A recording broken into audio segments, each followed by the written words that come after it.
I gripped the steering wheel so hard my knuckles went white. The old highway sign came into view, the one I used to pass every day before my whole life fell apart. Grace kicked her feet in the back seat, humming to herself, completely unaware of the storm twisting in my chest. I wished I could borrow her innocence for even a minute. "Daddy, are we close?" she asked, leaning forward with those big eyes that always made me breathe easier. "Yeah," I said. "Almost there." My voice cracked, and I prayed she didn't notice. 3 years away, and the wound still felt fresh. My phone buzzed. I knew who it was before I even looked. "Olivia." I answered, trying to sound normal. "Yeah, Liv?" She didn't buy it. "Ethan, you okay? You sound tight." I forced a breath. "Just driving."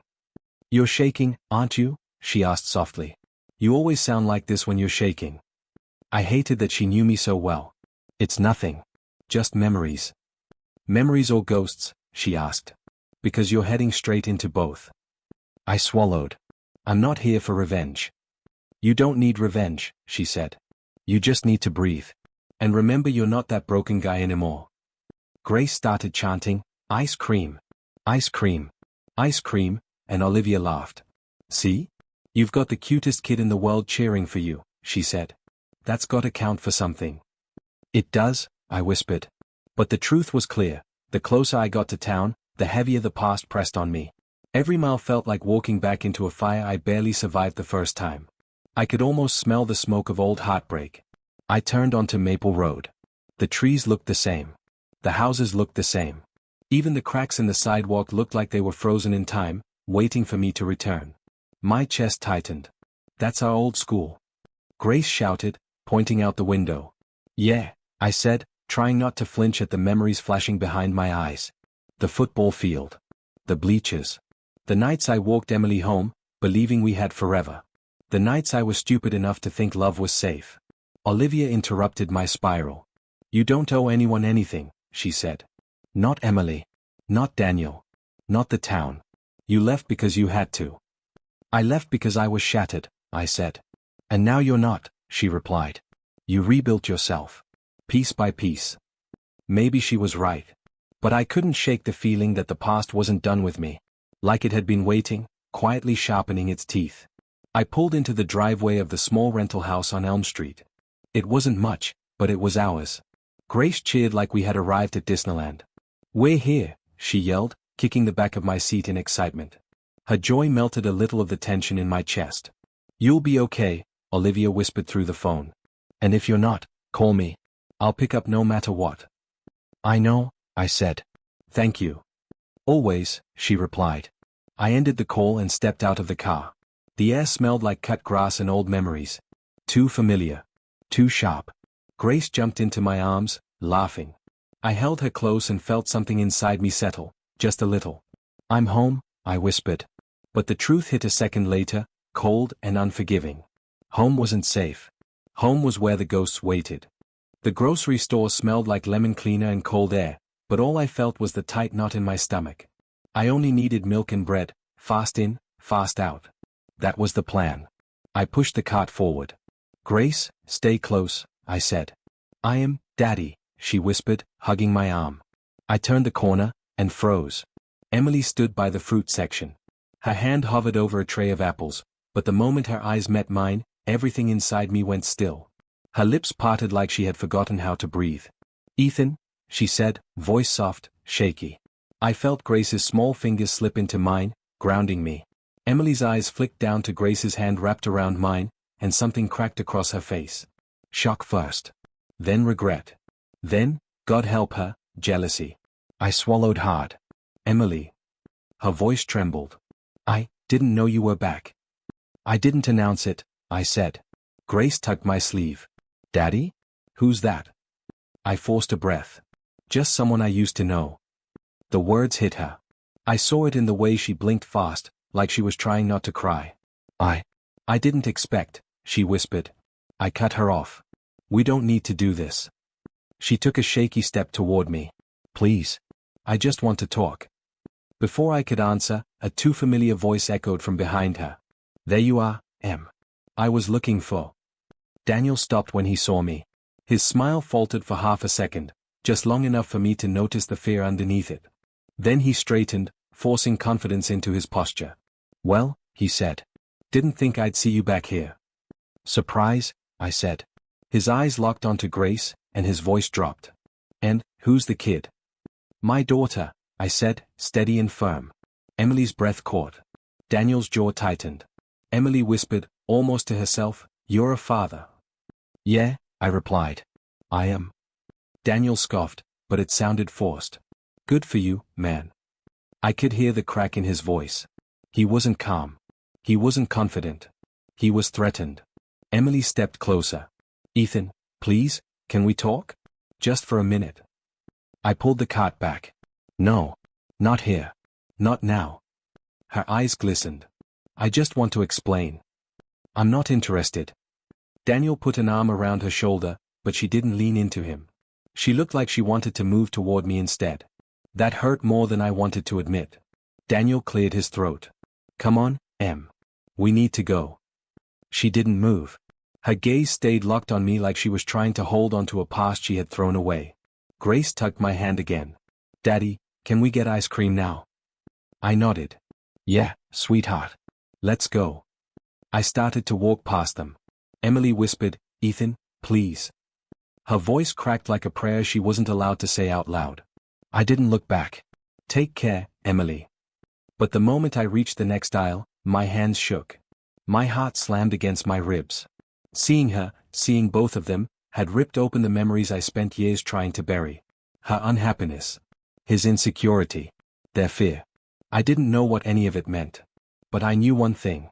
They weren't expecting the man I had become. Lily paced across my living room like she was walking through a crime scene. Ethan, you can't keep dodging every question I ask. I'm not dodging, I said. Yes, you are. She stopped in front of me. You saw Emily yesterday, didn't you? I clenched my jaw. Yeah. And? And nothing, I said, even though my chest burned. I don't want to talk about it. Lily sat beside me, lowering her voice. You never let yourself talk about what she did. There's nothing to say, I muttered. There's 3 years of things to say, she insisted. You loved her. She walked away. You never told me how bad it really was. My throat tightened. I hated how easily she could see through me. I don't want to go back there, I whispered. Lily placed a gentle hand on my arm. But you already are. You came home. You saw her. And you're shaking again. I didn't answer. I couldn't. Because the moment Lily said Emily's name, the old memory flooded in, the night Emily chose Daniel. I remembered her standing in my apartment doorway, eyes red, voice trembling. I'm sorry, Ethan. I'm with Daniel now. No real explanation. No fight. Just, done. That wound never closed. I stood up, trying to push away the memory. I have to pick up Grace. Lily sighed. Just don't let the past choke you again. I left the house before she could dig further. I picked up Grace from daycare and walked toward the little cafe across the street. The smell of warm pastries drifted out the door, and Grace tugged my hand excitedly. Daddy, can we get muffins? Yeah, sweetheart. But before we reached the entrance, I heard a voice that hit me like a punch. Ethan, please wait. Emily. I stiffened. Not now. I need to talk to you, she said, stepping closer. I pulled back. I don't owe you a conversation.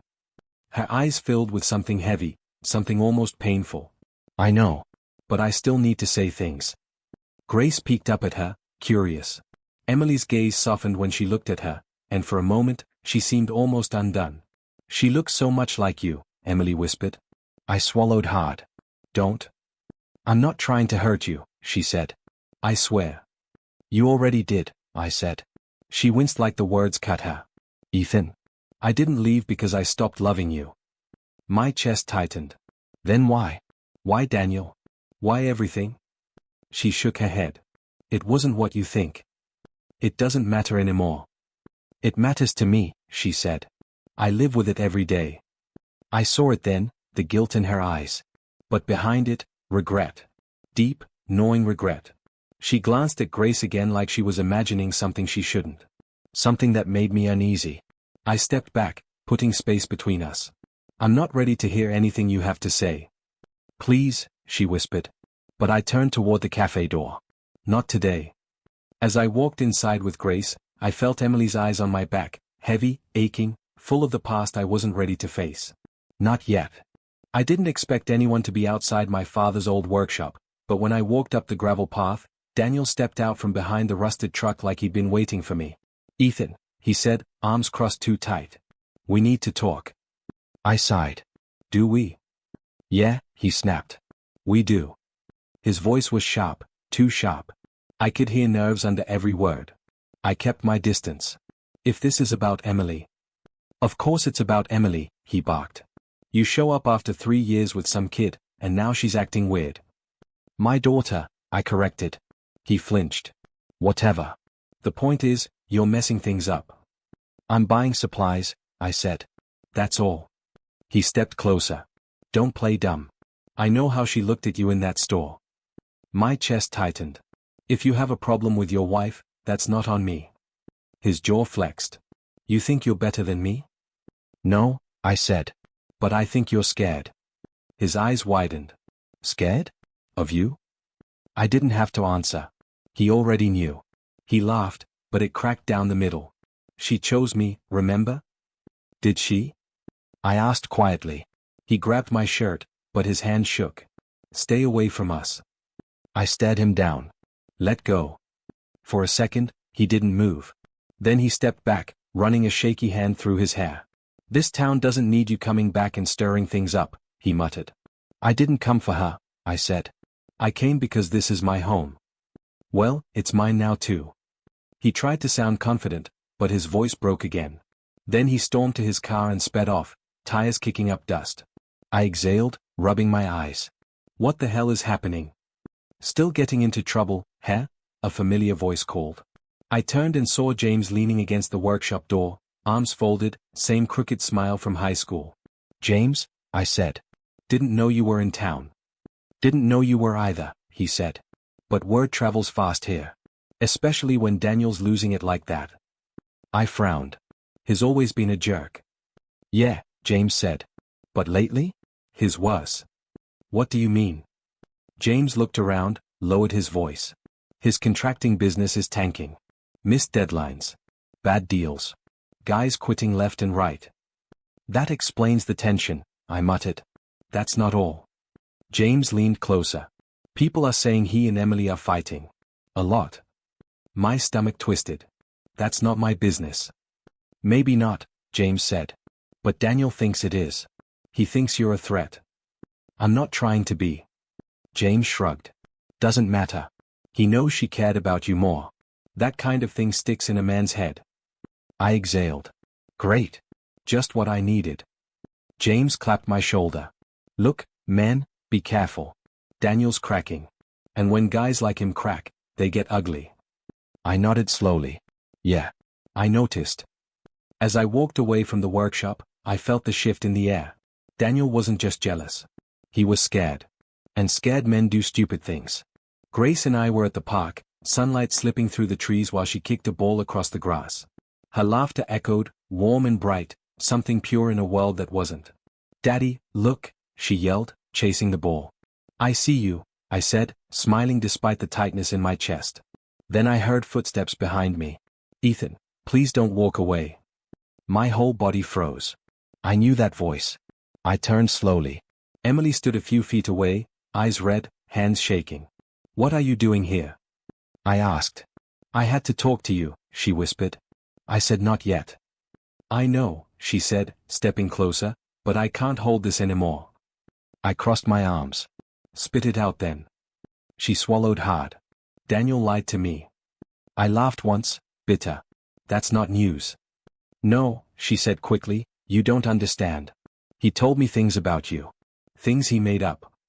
"Like what?" "That you were planning to leave me. That you were cheating.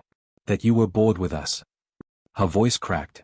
"He convinced me you didn't want a future with me." My chest burned. "You believed him over me?" "He showed me fake messages," she said, crying now. "Fake proof. I was stupid. I was scared. And he used that." I shook my head. "I begged you to talk to me. You walked out anyway." "I know," she said. "And I regret it every day." I stepped back, anger rising like fire. Do you have any idea what you did to me? She nodded, tears streaming. I know. And I hate myself for it. I didn't speak. I couldn't. The pain twisted tight, sharp, alive again. She took a shaky breath. Ethan. I never stopped loving you. My stomach dropped. Don't say that. It's the truth, she whispered. I tried to move on. I tried to forget you. But I couldn't. I still can't. The words hit me like a punch. Part of me wanted to scream. Another part wanted to collapse. Why now? I asked. Why tell me this years later? Because seeing you, seeing your daughter, seeing the life you built without me, she wiped her face. It broke something open. I looked away, fighting the storm inside me. You don't have the right to say any of this. I know, she whispered. But I needed you to hear it. Suddenly Grace ran up, out of breath. Daddy. I kicked it so far. Then she looked at Emily. Hi. Emily tried to smile, but her chin trembled. Hi, sweetheart. Before I could stop her, Grace threw her arms around Emily in a sweet, innocent hug. Emily gasped and covered her mouth, tears spilling harder. She's perfect. I gently pulled Grace back. Okay, sweetheart. Time to get your ball. Okay, she said, running off again. Emily whispered, You're a good father, Ethan. Better than I ever deserved. I turned away before my voice broke. I can't do this. Please, she said softly. Don't go. But I walked off anyway, each step heavier than the last. Behind me, I heard her cry, quiet, broken, honest. And it tore something open in me I wasn't ready to face. I sat on Olivia's couch, elbows on my knees, staring at the floor like it held all the answers I'd never found. Olivia handed me a glass of water. You look like you haven't slept. I haven't, I said. Because of Emily's confession, she asked. Because of everything, I muttered. The door clicked open, and Hannah stepped inside, carrying her notebook and that calm smile she always used when things were about to get heavy. All right, Hannah said, sitting across from me. Olivia said you needed to talk. I don't know what I need, I said. That's okay, Hannah replied. Let's start with what you feel. I laughed dryly. Everything. Too much. Name one thing, she said. Anger, I said. A lot of it. Olivia nodded gently. That makes sense. And pain, I added. She said she never stopped loving me, and it felt like someone ripped open an old scar. Hannah leaned forward. Why did it hit you that hard? Because, I swallowed. Because part of me never stopped loving her either. Olivia sighed, eyes soft. Ethan. But I hate that part, I said. I hate that she still has any power over me. Hannah spoke quietly. Loving someone who hurt you doesn't make you weak. It makes you human. I shook my head. She ruined me. I'm not saying that to be dramatic. I mean it. I lost myself. I lost my future. I lost years. Olivia placed her hand over mine. You built yourself back up. Barely. No, she said, firm. You became a father. You survived heartbreak most people never recover from. Hannah nodded. Healing doesn't mean forgiving the one who broke you. Her words hit hard. Then what does healing mean? I asked. It means giving yourself permission to move forward, she said. Without guilt. Without carrying their choices on your back. I leaned back, staring at the ceiling. I don't know how to do that. That's why we talk, Hannah said. Olivia squeezed my hand. And why you're not alone. For a moment, the room felt safe. Still painful, but safe. Then my phone buzzed. I didn't want to look, but I did. A long message from Emily filled the screen. Paragraphs. Apologies. Please. More truth. More regret. Olivia saw my expression. Is it her? Yeah, I said. What does she want? To talk. Again. Hannah watched me carefully. What do you want? I put the phone face down. Not this. Not right now. Good, Hannah said. You don't owe her any more pieces of yourself. Olivia nodded. You choose when you talk. You choose what you feel. Not her. I breathed out slowly. I'm tired of hurting. That's the first step, Hannah said. You're letting the pain show instead of hiding it. And the next step? I asked. Deciding what kind of life you want, she said. Old love or new peace. I stared at the window, where sunlight spilled across the floor. I want peace, I whispered. Olivia smiled softly. Then we'll help you get there. For the first time in years, I believed her. I was locking my front gate when I heard fast footsteps behind me. Ethan, don't walk away from me this time. Daniel's voice was already cracking, and I hadn't even turned around yet. I faced him. What do you want now? He jabbed a finger at my chest. Stop acting innocent. I know what you're doing. I sighed. I'm literally standing in front of my house. You're trying to steal Emily back, he snapped. I stared at him. I'm not trying to steal anyone. Bullshit, he said, voice rising. She's been different. Distant. You did that. Maybe she's tired of being lied to, I said quietly. His face twisted. You think you're better than me now? You think she'll run back to you? I don't care what she does, I said. I just care about my daughter. She hugged Emily the other day, he said, shaking. I saw the pictures. People talk. I stepped closer. Grace hugging someone doesn't mean anything except that she's kind. It means you're trying to build some fake family, he said. You want her to see you as the hero again. I clenched my jaw. I didn't ask Emily to come back into my life. She showed up on her own. Daniel scoffed, but his voice cracked. You think I don't see the way she looks at you? Again, I said, not my problem. He grabbed my arm. You stay away from her. I pulled free. Don't touch me. Or what? He challenged. Before I could reply, a voice cut in from across the yard. Oh my God, Daniel. Not again. We both turned. Sarah, my neighbor, stood by her mailbox, eyes full of disgust. Daniel stiffened. Mind your business. She folded her arms. Hard when you're yelling in the middle of the street like a toddler. Stay out of it, he said. But she didn't. She looked right at me. Ethan, don't listen to a word he says. Half the town knows he can't keep his lies straight. Daniel spun toward her. What lies? Your affairs, she said bluntly. Plural. His face went white. She continued, everyone knows. You're not subtle. Sneaking around with clients? With that barista girl? With your accountant? She shook her head. Emily deserved better. That's not true, he stammered. Oh please, Sarah said. I've seen you. And so have plenty of others. Daniel's breathing got uneven. Shut up. You don't know anything. I know enough, she said. I watched him crumble, right there, in the street, all the fake confidence melting into panic. You think you're the victim, I said quietly, but you're the one who broke everything. He looked at me with wild eyes. She was supposed to choose me. She chose what you showed her, I said. Not who you really are. He glared, shaking so hard I thought he might fall apart on the spot. I'm not done, he whispered. I stepped back. Yeah, you are. He stormed off down the sidewalk, steps uneven, pride shattered and dragging behind him like a broken chain. Sarah exhaled. Good riddance. I nodded, watching him disappear. For the first time, I saw the truth clearly. I never lost to him. Emily never really picked him. She only picked the lies she was given. And karma was finally catching up. The lake looked the same as it did years ago, quiet, wide, and painfully still. I stood at the edge, hands in my pockets, trying not to think about the memories buried in the water. I heard soft footsteps behind me. Ethan, Emily's voice cracked. Thank you for coming. I didn't come for long, I said. She walked closer, stopping a few feet away.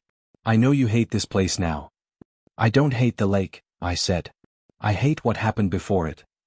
Her breath trembled. I deserve that. I stared out at the water. You said you wanted to talk. I want to apologize, she whispered. For everything. I didn't answer. She stepped closer. I should have trusted you. I should have fought for us instead of running to lies. I ruined what we had. You did, I said, my voice flat. Her eyes filled instantly. I kept waiting for a moment to fix it, but I waited too long. Years too long, I said.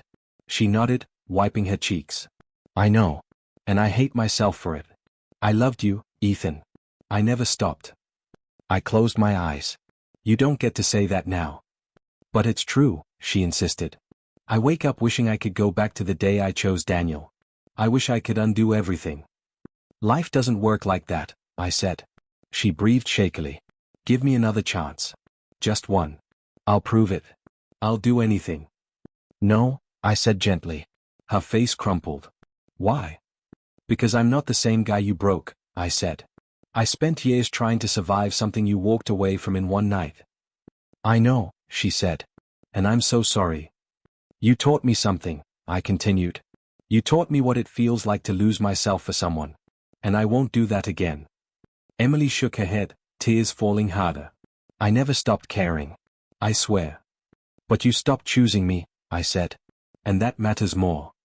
She took a step toward me. Let me fix it. You can't fix the person I was back then, I said. He's gone. And I'm done trying to find him. She covered her mouth, breaking. Please, Ethan, don't say that. Don't tell me I lost you. You didn't lose me today, I said. You lost me the night you believed someone else over me. She sobbed quietly. I was scared. Daniel was convincing. He made me think. I know what he made you think, I said. But you still made the choice. That part was all you. She looked at me like her whole world was sinking. I'm sorry? I'm so sorry. I turned away. I hope you find peace, Emily. Truly. But it won't be with me. Ethan, please. I didn't stop. My steps felt heavy, but my heart didn't pull back. For the first time, leaving didn't hurt. Behind me, her voice cracked again, small, broken, honest. I'm sorry? I'm so sorry. The wind carried her words across the lake, but they couldn't reach me anymore. Not now. Not ever again. The beach was quiet, waves rolling in a slow, peaceful rhythm. Grace ran ahead of me, kicking up sand with tiny steps. Daddy, look. Shells, she shouted. I see them, I said, smiling as she bent to pick one up. The air felt lighter here. Maybe I did too. Grace ran back and placed a shell in my hand. This one's for you. Thank you, sweetheart. She sat beside me in the sand. Daddy? You're sad today. I sighed. A little. But I'm okay. She leaned on my arm. Why sad? I looked at her, then at the water. Because sometimes grown-ups love people who hurt them. And it takes time to let that pain go. She nodded like she understood everything. Mommy hurt you. I froze. Not your mommy. Someone else. Oh. She played with the sand a moment. But you have me. Her words hit straight into my chest. Yeah, I whispered. I have you. And that's enough. Hey. You two started the party without me. Olivia's voice drifted over the sound of the waves. I turned and saw her walking toward us, her hair blowing in the wind, a soft smile on her face. Grace jumped up. Liv. Come make a sandcastle. I'd love to, she said, kneeling beside her. I watched them work, Grace patting wet sand, Olivia helping shape a tower. They talked and laughed like they'd been doing this forever. Olivia glanced at me. You look deep in thought. I'm trying not to be, I said. That bad, here? I shrugged. Emily talked to me last night. Olivia's hand stilled. You okay? I think so, I said. For the first time, yeah. She didn't push. She never pushed. I continued, she apologized. She said everything she should have said years ago. And? And I didn't feel the same anymore. Olivia gave me a small, quiet smile. Good. Grace called out, Daddy, come help. I joined them, scooping sand, shaping walls. Olivia's arm brushed mine, and something warm settled in my chest instead of hurting. After a while, Grace ran back to the water, splashing in the waves. Olivia looked at me. So, what now? I don't know, I said. But for once, that doesn't scare me. She tilted her head. You sure? I nodded. I spent so long looking back. I don't want that anymore. Olivia's eyes softened. You deserve peace, Ethan. I held her gaze. I think I'm finally choosing it. She smiled, gentle and full of something steady. I'm glad. Grace waved at us from the shore. Come on. You're slow. We stood and walked toward her, side by side. Grace grabbed my hand, then Olivia's, linking us together like it was the easiest thing in the world. For the first time, the future didn't feel heavy. It felt like sunlight, warm and new. Emily would always be a shadow in my story. But Grace and Olivia? They were the light I chose instead. The morning was quiet, soft sunlight slipping through my kitchen window. Grace sat at the table eating cereal, kicking her feet like she always did. Daddy, Are we going to the park later? She asked. Yeah, I said. We can. She grinned and kept eating. Her smile always felt like a warm restart button for my heart. Olivia knocked gently on the open door. Hey, hope I'm not too early. You're fine, I said. Come in. She stepped inside, her eyes soft as she looked at Grace. Morning, little star. Grace waved with milk on her chin. Hi, Liv. I leaned against the counter. Thanks for coming. Olivia tilted her head. You look like you've been thinking. A lot, I said. About Emily? She asked quietly. About everything, I corrected. About who I was. About who I am now. She came closer. And who is that, Ethan? I took a breath. Someone who survived. She gave a small smile. Yeah. You did. I looked at my hands, remembering how shaky they used to be when her name came up. I thought revenge would fix something. I thought making her regret losing me would. I don't know, heal me. And did it? Olivia asked. No, I said. It wasn't her regret that changed anything. It was me choosing myself for once. Olivia didn't say anything. She didn't have to. I continued, I used to think I wasn't enough. That being broken meant I had less to offer. But then Grace came, and then you stayed. And I realized I'd been enough this whole time. Olivia's voice softened. I always knew you were. Grace finished her cereal and climbed down from the chair. She ran over and grabbed both our hands. Can we go now? Soon, I said, pulling her close. Olivia watched us, something warm in her eyes. You know, you talk like a man who finally found peace. I think I have, I said. And what about Emily? She asked. I exhaled. She'll carry her regret. I don't need to carry it with her. She lost me because she didn't see me. And that's her burden, not mine. Olivia smiled gently. I'm proud of you. I'm proud of me too, I said. For the first time. Grace tugged our hands again. Come on. I want to go. We followed her outside. The sun was brighter now, the sky wide and open like it was welcoming me into something new. On the sidewalk, Olivia slipped her hand into mine. Are you sure you're ready for what comes next? I squeezed her hand. Yeah. I want a life that doesn't hurt. I want something real. And you think that's me? She whispered. Yes, I said. You and Grace, you're my future. Olivia's eyes softened, almost shining. Grace wrapped her arms around both of us in a clumsy hug, giggling. I held them close, feeling whole in a way I never had before. I didn't need revenge. I didn't need validation. I just needed this. A life built on love, not pain. And I finally had it.